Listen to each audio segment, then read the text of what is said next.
Hey, how's it going guys? I'm Ryuz and welcome to my channel. I hope you are doing well. Today's video is not going to be the usual guide video, but my very own SSR tier list. Now, before we start, I have my friend that's going to be joining us today. Introduce yourself, buddy. Hey, hello everyone, my name is Juk and for today's video, I will be joining Ryuz to give comment on every SSR card currently on the game. This tier list will be our personal opinion, so don't stop us if we got things wrong or your favorite card is lower than you thought. The first card is Hakuro's SSR, non-self, fast, gain +3 attack, unyielding, piercing, haste, and remove it after the next attack. This card in itself is pretty powerful, but the downside is it will be removed on the next attack. If you want to continue using this card, you have to have Zanshin already activated, and usually if you already have Zanshin, you already activate the range buff, so the unyielding won't see much use, but it's still a really powerful card. I would give it a C just because it will be removed on the next attack unless you have Zanshin. The next card we have is Samurai X Evolve. Samurai X gain +2 shield. Shield will not be removed at the start of your turn. I've only seen this card be used in meme decks. It is powerful but really slow if you don't have other sources of shield buffs. And even in dedicated deck, it can take pretty long to get it high enough. Even so, within the Samurai X forms, Walking Fortress, evolved Samurai X can pretty sure maintain its HP keep full for the rest of the game. So I will be giving this SSR card C. The next card we have Demon of Rashomon. It's a form card that has 3 attack and 4 health. Gain random power up when Ibaraki defeats opponent Shikigami with this card in hand. It is a slow card to use even though it's a level 1 card. The power up buff also can be really situational, so you can depend on it. In addition of that, the random effect will be removed if Ibaraki defeated or this form got removed. Trash. Absolute trash. I never like this card. The effects are random and you are risking Ibaraki dying instead of making him sit in the standby zone powering up. The fact that this card demands it to be in your hand before gaining the random effect just makes it even more horrible. I would give it a D because it's slow and unreliable and potentially risky. The next card we have is Outengu's Evolve. It has a stats boost of +1 attack and +1 health, and Outengu countdown -1. This card can be deadly for all opponent Shikigami if Outengu already used his level 3 spell. Also, his Evo can speed up the I Am Justice card enhance effects that will be very deadly. So I will give it an A because it is basically makes Outengu spell card activate each turn. The next card we have Swaying Blaze. It has piercing effect and projectile 5 damage. Enhance damage +1 each time Houga deal damage to opponent life. This card can easily stack its damage and then one-shot your opponent with huge damage. And you can even kill them in a single turn when using this card. An absolutely powerful card and really easy to enhance the damage. I've seen this used in Fragile Aggro and it is actually pretty nuts to see the damage dealt. This card is definitely worthy of an S. So the next card we have is Hack and Slash. This is Ubume's SSR card. It's a combat card that gains piercing +2 attack and it is immune to attack damage. But you have to attack the opponent's Shikigami in the standby zone instead. Not really much different from her other combat card. This one only has piercing added and it restricts you to attacking only the one in the standby zone. This could have been a better card honestly. This card can be useful to kill annoying opponent Shikigami in the standby zone, like Sakura, Momo, or Yamausagi to interrupt opponent play. So I will give it a B because it can be reliable to kill opponent Shikigami in the standby zone. The next card we have Onmyoji Evo. It has stat boost +1 attack and +3 health. Excess healing from Onmyoji will be converted into attack and shield. Need a bit setup like using Onmyoji 3rd grade form or saving his heal card until you evolve him to reach the max potential of this card. But hey, look at that heavy face of Onmyoji, so I will give it a B. The next card we have Mind Maze. It is a form card that has 5 attack and 5 health. Opponent reveal card will cost 1 extra op. Gain fast if opponent's entire hand is revealed. The purpose of this card is to control and limit opponent movement since they can only play one card or two if they had face card every turn. This card basically disables the opponent's trigger cards and it restricts your opponent movement, but they can still play around this card by just attacking. I would definitely give this a B, but because it's a solid card, but you still have to set up for it. The next card we have is Demon Parade. Fast. Deal X damage to all other Shikigami. X is the total damage Shutan receive this turn. Using this card is almost suicidal since it also deals damage to your other Shikigami too. You can use it to flex if you are winning, but highly unnecessary. It is not necessary to bring this card if you want to play with Shutan. Use his other card instead. It's much better rather than bring this card that can also kill your other Shikigami. So I will give a C because it is very risky to use. The next card we have Rip.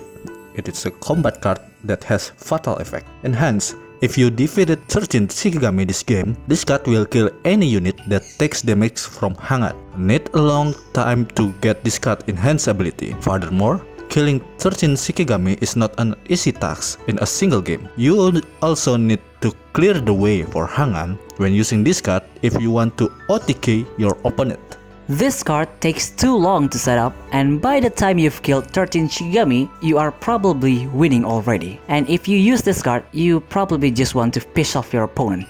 Hey, I like it, but it's still a C. The next card we have is Sacrifice, Fast, and Trigger. Defeat Aobozu, then you are immune to all damage this turn. Enhance. Play automatically when you take fatal damage. In my opinion, this is a really annoying card to play against. Honestly, it takes away your happiness when you thought you killed the opponent, then they pull out this card. This card is usually being used in Dodomiki stall decks, and I hate it just for that. The fact that this card can save your life for one turn, you need to make sure to epic comeback after using this card, unless Aobozu sacrifice will be in vain. However, I will still give it an A because it is a really powerful card to avoid your opponent fatal damage. The next card we have is Lantern Drain, projectile 4 damage. Consume 1 orb and repeat this card. Clear all your orbs. Even with Awanon Evolve, this card can only repeat the projectile 3 times at max. Thanks to this card is not a fast card.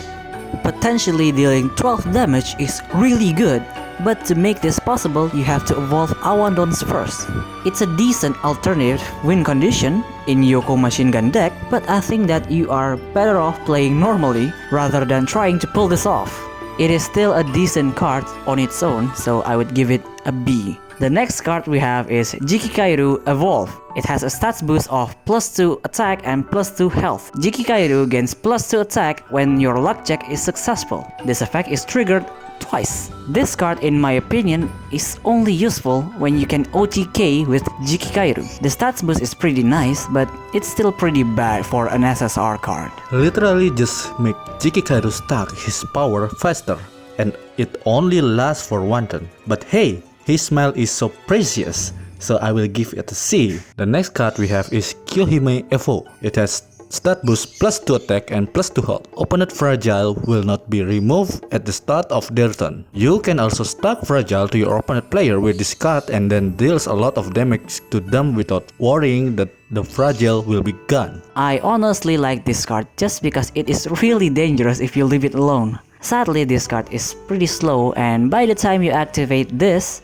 you are just going for flex point. I will still give it a B, at least. The next card we have is Inugami Evolve. It has a stats boost of +1 attack and +1 health. At the end of your turn, revives Inugami and gain +1 attack and health permanently. A reliable revive and stats boost is always nice, but it is a bit too slow since it only works on your turn. The permanent stat boost can make Inugami a very powerful Shikigami at late game, so I will give this card a B because this card has simple effect but very reliable. The next card is Yamawaro Evo. It has stat boost that only one attack, immune to non-attack damage.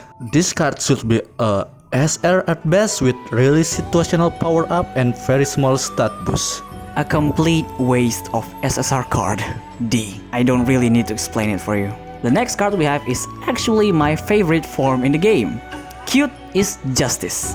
It is a form card with the base stats of 6 health and 6 attack. The effect is you are guaranteed to roll a 6. And hence, +1 stats boost every time you rolled a 6 during this game. I absolutely love this card. The things that you can do with this card is pretty ridiculous, and it can also easily set up for her instant win card. A core card in every luck deck with Yamausagi. With this card, you don't need to worry about your luck check as long as this card alive on the field. This card definitely an A because of the powerful ability in luck deck. The next card we have is Bukuman Evo. It has +2 attack and +2 health. For the rest of this game, if you deck out and is about to draw, deal 10 damage to opponent player instead of losing. The effect doesn't once per turn, makes you can deal multiple 10 damage to the player in a single turn if you can draw more than once. A card that changes the game rules is pretty ridiculous, but this card takes quite a bit of setup, so it doesn't break the game. But the reward for that setup is almost a guaranteed win. It is still a powerful card, so I would definitely give it an A.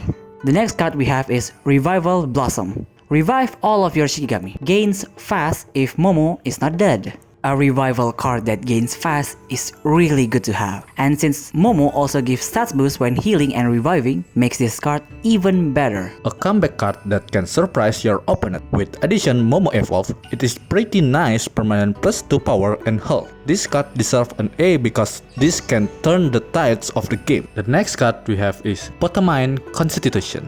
It is a form card that has 5 attack and 14 health. When taking more than 6 damage, inflict 3 fragile to all opponent Shikigami. When taking more than 15 damage, inflict 10 fragile to opponent player. This card needs a proper setup to keep this form alive for a long duration. But if you manage to land fragile on opponent Shikigami with this card, you can finish them with other Shikigami like Oute or others. This card effect is really difficult to pull off and pretty useless if you can't finish off the opponent right away.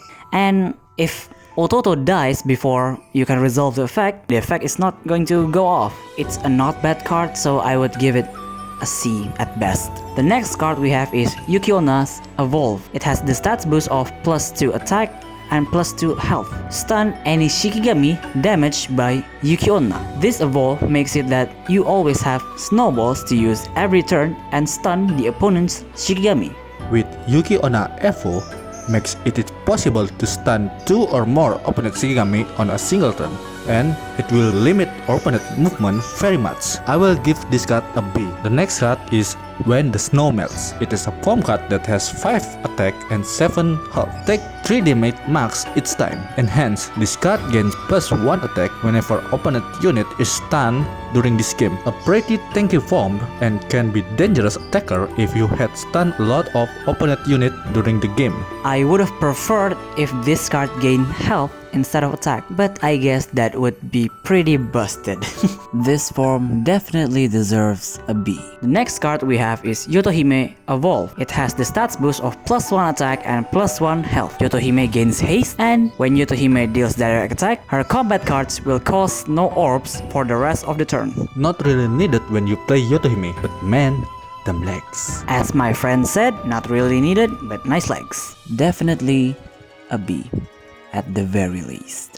The next card is Ensemble. Enhance. This card gains the effect of its Maestro basic ability that takes effect during the game. It takes time to use this card since you need to trigger Maestro basic ability first. I've seen this card rank pretty high in other people's tier lists, but I think it's a pretty slow card. And Maestro has lots of other good cards that you can use instead of this one. I would give it a C in my opinion. The next card we have is Wind Charm Dragon. It is a form card that has the base stats of 5 attack and 8 health. Countdown 2. Deal 6 damage to opponent unit. Each time this effect is triggered, add another target. This is a pretty ridiculous card because you can easily nuke all of your opponent units every 2 turns in a dedicated countdown deck, maybe even faster. Can be easily triggered this form ability in countdown deck. And once you get trigger it twice or more, this could be a very dangerous situation for your opponent. This card deserves an A because it can deal high damage and can easily trigger. The next card is Itsumade Evo. It has stat boost +1 attack and +1 health. Countdown 1. Add Golden Feeder. Golden Feeder can target opponent Shikigami. With this card, can easily spam Golden Feeder to make Itsumade immune to damage with her second crit form and stacking power and shield on her combat card. Jin Itsumade is a classic and reliable combination to kill your opponent easily, and because you can spam feathers every turn, this builds up her combat card in turn, making it easier for you to OTK. This card definitely deserves an A in my opinion. The next card we have is Iridescent Fast. Add 3 Kusa form cards to your hand. Not really needed for Kusa unless you are playing that Bukuman Kusa deck out and you are out of form. You really don't need this card, so I would give it a C at best because it still has some niche use. The next card we have is Jin Evolve, one of my absolute favorite Evolve out of all cards in this game. It has the stats boost of +1 attack. Jin Countdown -2. Countdown 2. Inflict 2 fragile to the opponent's player. The effect +1 each time the effect is triggered during this game. Absolutely insane damage potential even if you get this card in late game, since it counts how many times her effect has triggered during the game. Within this card, you can easily stack Fragile on opponent player and then deals a lot of damage to them. And on the top of that, this Evolve card is a second grade card, which makes the Fragile can be stacked at very early of the game. This card deserves an A because how easy you can stack the Fragile using this card. The next card is Strike of Luck. Both players draw until they have 10 cards in hand and gain 3 orbs. And hence, if both players have 15 successful luck during this game, change their life to 30. A meme card that just make the game runs longer. This card also can advantage your opponent more than you. If you manage to meet the requirement of the enhance effect, it is basically the same as you giving the middle finger to the opponent. And if you are crazy enough, you can use it in Bookman's deck out deck. But because it takes so long to get the enhance effect, I would give this a D. The next card we have is Blade of Cyclone. Deal 2 damage to random opponent unit, repeat 5 times. And hence, if Yoko has dealt damage 25 times during this game, repeat another 5 times. This is a potentially dangerous card but takes a bit too long to set up, and I have never seen anyone actually using this. It is rare to be seen for someone using this card when playing Yoko. Even if there is, this card enhance ability rarely to be used. This card deserves a C because of not really necessary to bring when playing Yoko. The next card is Fearless Hero. Stun an opponent Shikigami until Karasu Tengu plays a card, attack, or is defeated. An 1-for-1 card, but can be useful to stun annoying opponent Shikigami. Yeah, just like my buddy said, a 1-for-1 trade for stunning the opponent Shikigami. It is still a decent card, so I would give it a B. The next card we have is my friend's absolutely favorite form in the game, Passing Beauty. It is a form card with the base stats of 7 attack and 7 health. Trigger a random effect at the start of each turn. The random effect really powerful and triggered during each turn. A true beauty indeed. Beauty aside, the random effects are really powerful and can give you a huge advantage during the match. This form absolutely deserves an A. The effects are really powerful. And that is it for part 1. Stay tuned for part 2. I will upload it as soon as possible. Unfortunately, I'm a little bit busy this week, so you might have to wait quite a bit. As usual, if you have any kind of suggestions, leave it down in the comments. And see you next video. Bye!